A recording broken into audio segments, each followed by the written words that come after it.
Hello guys, today let's make some kebab with fried yam. For this recipe I used the regular yam and I went ahead and peeled my yam. I removed every part of it that wasn't good. I peeled everything off it and then I went ahead and cut it up into fries chunks, I guess. Pretty much just vertical, cut them into whatever size and shapes that I wanted. And then after that, I washed it really good and soaked it in salt water. All right. Salt to taste. So if you don't want salt, don't put salt, but I added salt to mine and then I soaked it. And then after that, I cut up my steak into the chunks that I wanted. But before I cut up the steak though, I went ahead and I used the tenderizer to soften the steak. That way it would absorb all of the seasoning, all right? There are different tenderizers. If you don't have one, try to get one. But this one that I have is the one that has the pins. And so you press and then it pokes some holes into the meat. I did that all over the meat and then cut them into the small chunks that I wanted until everything was done. Another thing I did was I cut up the excess fats, the very tough parts of the beef. I cut those off as well before I went ahead and tenderized my meat. All right. After that, I washed my meat really good. I always wash my meat, okay? I don't care if it's coming from wherever. I wash my meat. All right. I washed my meat, set it aside, and then mixed up my ingredients together. So what you see here is the kebab powder. I added some peanuts, some ginger powder, garlic powder, onion powder, and then also some pepper, all right, because I wanted it a lot more spicier, and then some olive oil. And as far as the salt goes, you want to add the salt after you've mixed this onto your meat. You don't want to add the salt at this point. So I put my meat in a bowl and then added the mixture to it. Mixed it up really good. Then added salt to taste. All right. You don't want it to be salty as though you were eating it right now, because when it goes into the oven and it dries up, it's going to get saltier.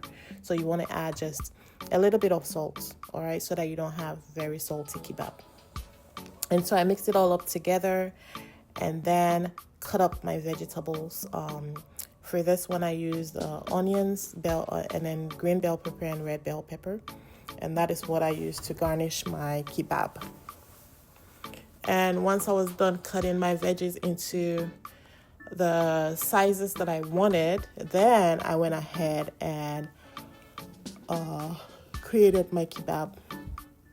I used the metal skewers, and the reason is because I didn't have to wait to soak the wooden skewers, because when you use the wooden skewers as is, they would form like smokes in the oven. I don't like that, so I use the metal skewers. The disadvantage with the metal skewers though, you cannot put it in the microwave, all right? So if you don't want to remove the kebab from the skewers before you warm it up when it's time to eat, then you want to use the wooden skewers. But I always use the metal skewers simply because the wooden skewers, you have to soak them in order for you not to get that smoke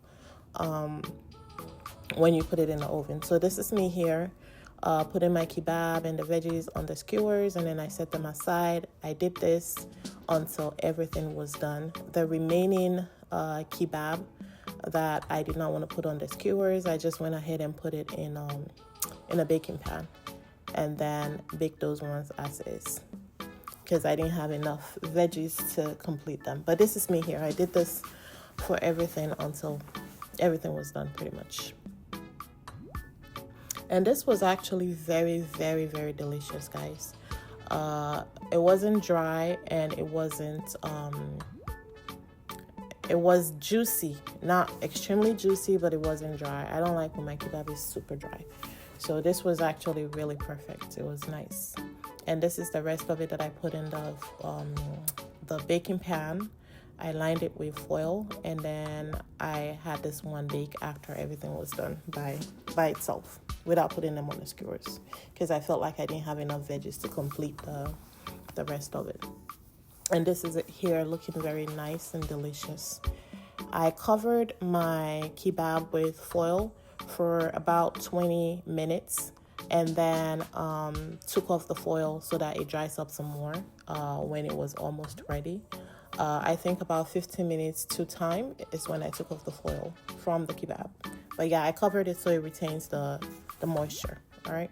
And this is it here. It was completely done, nice and juicy, not too dry and not too wet. So it was just right. Perfect. After that, I went ahead and heat up my oil and then fried my soaked yam. Remember, the yam had been soaked for quite some time. So I went ahead and I fried my soaked yam. And with this one, I did not add any water to the oil. I didn't add no salty water because my yam had been soaked in the water for some time. But you can go ahead and add salty water to this if you want, all right? But I did not. Once my yam was fried to the texture that I wanted, I think about golden brown is good. Once it was fried to the texture I wanted, I took it out. But before then, while it was still frying, I went ahead and made my sauce for my dipping sauce. So pretty much I just fried up onions and then I added my marinade. I have a homemade marinade already made that I have in my fridge.